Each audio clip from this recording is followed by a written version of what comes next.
ce geste de toi viendra mon secours.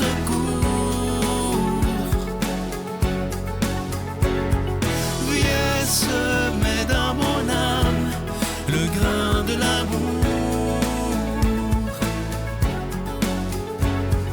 Je traverse un désert et je meurs de soif. Montre-moi le mystère qui garde la foi. Bon jeudi 9 mars, bienvenue à votre émission La Victoire de l'amour. On s'en va rejoindre notre ami Simon Lessard pour sa chronique et à l'homélie, ce sera l'abbé Stéphane Roy.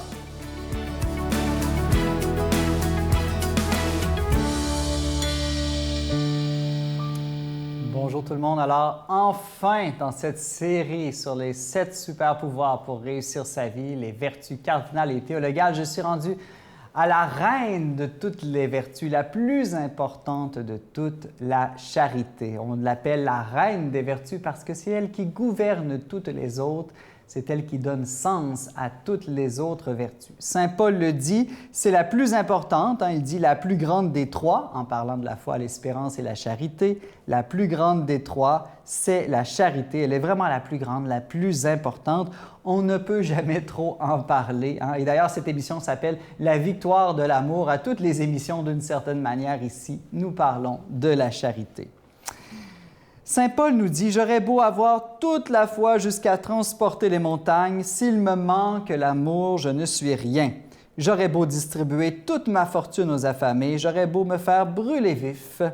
S'il me manque l'amour, cela ne me sert de rien. » Vraiment, sans l'amour, tout perd sa saveur. Mais à l'inverse, la plus petite des choses que l'on peut faire prend une valeur incroyable si elle est faite avec charité. Je suis sûr que comme moi, vous aimez Sainte Thérèse de Lisieux, la petite Thérèse. Un jour, elle a dit à sa sœur Léonie, « Ramasser une épingle avec amour peut convertir une âme, quel mystère! » Voilà, vraiment, il nous faut tout faire avec amour, tout faire par amour. C'est ça, au fond, la vie chrétienne. Comme disait Saint Jean de la Croix, au soir de notre vie, nous serons jugés sur l'amour. Et j'aime beaucoup cette phrase. Je ne la vois pas comme une phrase sévère. En fait, je la vois comme un examen de conscience qui m'aide à revenir à l'essentiel. Est-ce qu'aujourd'hui, j'ai vécu d'amour? J'ai vécu dans l'amour? La charité, c'est l'amour, mais attention, pas n'importe quel amour, on en a souvent déjà parlé ensemble. C'est l'amour de Dieu, on pourrait dire, c'est l'amour dans le cœur de Dieu aussi, d'une certaine manière. Quand nous aimons de charité, nous aimons avec le cœur de Dieu. Si la foi, c'est d'avoir les yeux de Dieu, eh bien la charité, c'est d'avoir comme une greffe de cœur de Dieu. Dieu nous donne son cœur, nous aimons avec son amour, c'est-à-dire que nous aimons de manière surnaturelle, cela dépasse toutes nos forces humaines. Par la charité, nous aimons Dieu comme il s'aime lui-même et nous aimons toutes les créatures de Dieu comme il les aime d'une manière parfaite et infinie. Aimer divinement, cela veut dire deux choses. Aimer Dieu au-delà de toute chose, en premier, évidemment, vouloir Dieu pour soi, pour les autres, et aussi aimer avec l'intensité de Dieu, jusqu'à tout donner et se donner soi-même. La vertu de charité en moi me fait vouloir Dieu comme le but et le centre de toute ma vie. Un chrétien qui vit de charité préfère Dieu à son mari, son épouse, ses enfants et même à sa santé. Un chrétien qui aime de charité désire être toujours plus uni à Dieu et il est même prêt à mourir pour cela. Vraiment, mes amis, faisons à chaque jour un examen de conscience sur l'amour.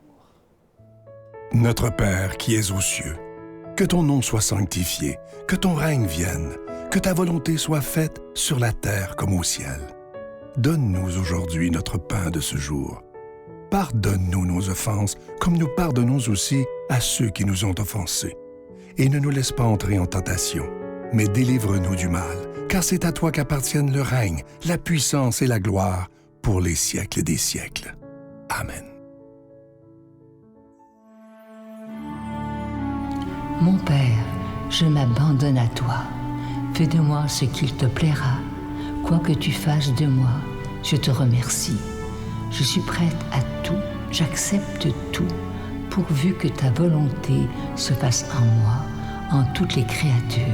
Je ne désire rien d'autre, mon Dieu. Je remets mon âme entre tes mains.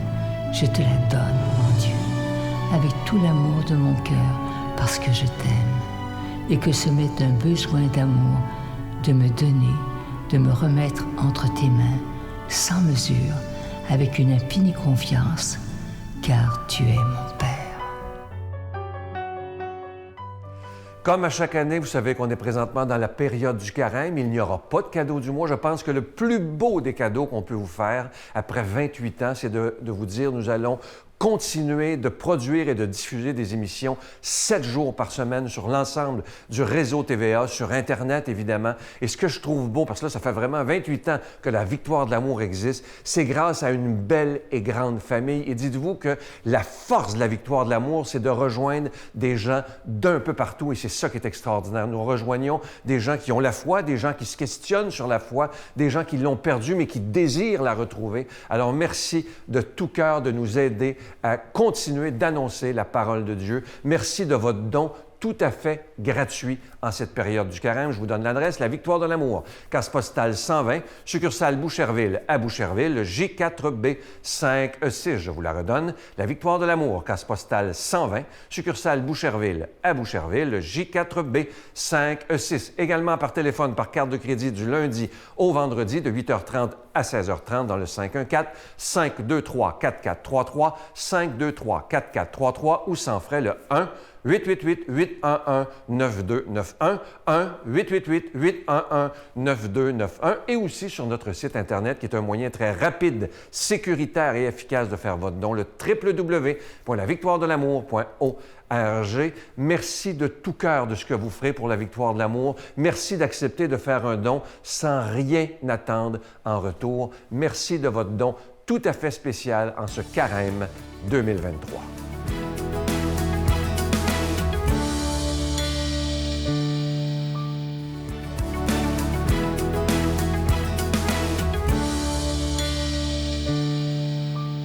Bonjour à toi. Évangile de Jésus-Christ selon saint Luc. Jésus disait à ses disciples cette parabole. Il y avait un homme riche, vêtu de pourpre et de lin fin, qui faisait chaque jour des festins somptueux. Devant son portail gisait un pauvre nommé Lazare, qui était couvert d'ulcères. Il aurait bien voulu se rassasier de ce qui tombait de la table du riche. Mais les chiens, eux, venaient lécher ses ulcères. Or, le pauvre mourut, et les anges l'emportèrent auprès d'Abraham. Le riche mourut aussi, et on l'enterra. Au séjour des morts, il était en proie à la torture. Levant les yeux, il vit Abraham de loin et Lazare tout près de lui. Alors il cria, « Père Abraham, prends pitié de moi et envoie Lazare tremper le bout de son doigt dans l'eau pour me rafraîchir la langue, car je souffre terriblement dans cette fournaise. » « Mon enfant, répondit Abraham, rappelle-toi, tu as reçu le bonheur pendant ta vie et Lazare le malheur pendant la sienne. Maintenant, lui, il trouve ici la consolation et toi, la souffrance. Et en plus de tout cela, un grand abîme a été établi entre vous et nous, pour que ceux qui voudraient passer vers vous ne le puissent pas, et ce que de là-bas non plus, on ne traverse pas vers nous. Le riche répliqua, « Eh bien, Père, je t'en prie d'envoyer Lazare dans la maison de mon Père. En effet, j'ai 5 frères, qu'il leur porte son témoignage, de peur qu'eux aussi ne viennent dans ce lieu de torture. » Abraham lui dit, « Ils ont Moïse et les prophètes, qu'ils les écoutent. » « Non, Père Abraham, dit-il, mais si quelqu'un de chez les morts vient les trouver, ils se convertiront. » Abraham répondit, « S'ils n'écoutent pas Moïse ni les prophètes, quelqu'un pourra bien ressusciter d'entre les morts, ils ne seront pas convaincus. »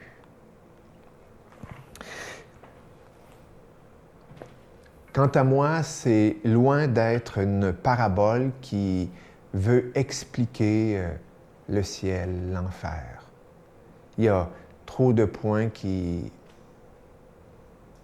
sont contradictoires. Mais c'est une parabole pour nous amener à se convertir. Et c'est le but de Jésus. Et la phrase sur laquelle je voudrais m'arrêter, c'est « Ils ont Moïse et les prophètes, qu'ils les écoutent. » Quel est le but de Moïse et des prophètes? Quel est le but des enseignements bibliques? Quel est le but de la religion? Et je dirais tout simplement devenir humain. Oui, j'en ai de plus en plus la conviction. Nous naissons hommes, dans le sens générique du terme, hein? Mais nous avons à devenir humains. Nous naissons hommes, dans le sens que nous sommes des animaux, doués de raison, hein? De volonté, avec toute une foule de capacités et de limites. Mais que faisons-nous de tout cela? Quel sens donnons-nous à ça? Et c'est là qu'on pourrait dire que le sens doit être un sens d'éternité, un sens d'amour, un sens de partage, un sens de compassion, d'entraide, de construction, où tous et chacun ont leur place.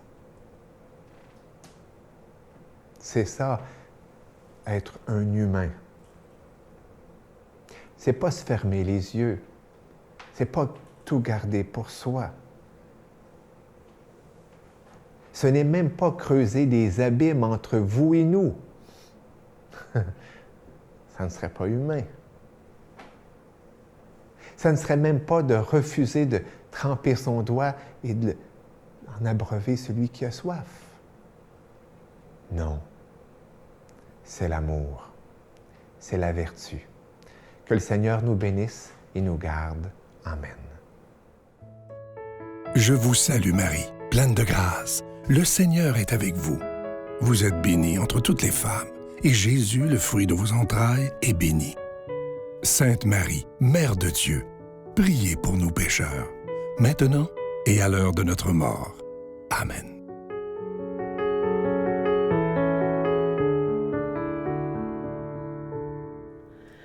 Aimer quelqu'un, c'est lui dire qu'il peut s'en sortir, quelle que soit sa situation, sa souffrance ou son désespoir.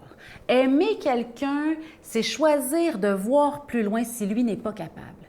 Aimer quelqu'un, c'est lui infuser une dose d'espérance. Amour et espérance vont ensemble, vous le savez, mais aimer quelqu'un, c'est voir au-delà et dire « ça va passer ». Et je vous le dis à vous aujourd'hui, quoi que vous viviez, tout finit par passer, ça va passer, courage. Moi, un ami m'a dit ça une fois quand j'étais dans l'épreuve, et oui, c'est vrai, ça va passer. On va y arriver. Bonne journée. Pour moi, le mariage, c'est pas juste un contrat ou un bout de papier, mais c'est un engagement que je prends. Toi seul est ma force, toi